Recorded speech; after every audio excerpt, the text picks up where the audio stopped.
boy was born with a pair of scissor hands. He often accidentally cut himself. Even eating beans was a struggle. But he was a genius gardener. He could snip out a dinosaur in just 2 seconds. Even a messy curly dog could be trimmed by him into a perfect poodle. His father wanted to give him real hands. Just as the boy was full of hope, his father passed away from illness, and the pair of hands were destroyed. The boy tried to wake him up, but ended up slicing his cheek. Until one day, Mrs. Peg entered the castle. She found this lonely boy. Seeing the wounds on his face, she gently wiped them for him, then took him home. She gave him the name Edward. She asked Edward to change clothes, but Edward was fascinated by the mirror in the room. He tried to touch the person inside the mirror, and cut his own face. He curiously touched the waterbed, but accidentally poked a hole in it. Panicked, he tried to cover it with a toy. Without real hands, Edward didn't manage to change his clothes. Instead, he turned himself into a penguin. Finally, with Mrs. Peg's help, he wore the first outfit of his life. At dinner, Edward couldn't hold a knife and fork.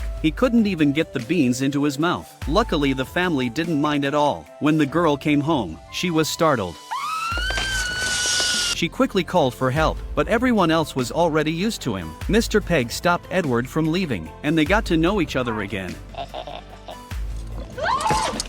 The next day, Mr. Peg took him to trim the garden. Seeing how slow it was going, he tried to help directly. When he turned around, a beautiful dinosaur sculpture had appeared, so he just lay down to rest, and left the garden to Edward. Very soon, Edward became a town celebrity. He trimmed bushes for the townspeople for free every day. That day, he looked at a curly dog nearby, and suddenly had a new idea. As dog fur flew through the air, the curly dog instantly turned into a poodle. Edward also discovered a new talent. He became the lady's hairstylist. As long as you told him what you wanted, Edward could make your dream come true. Do you want a barber who understands you?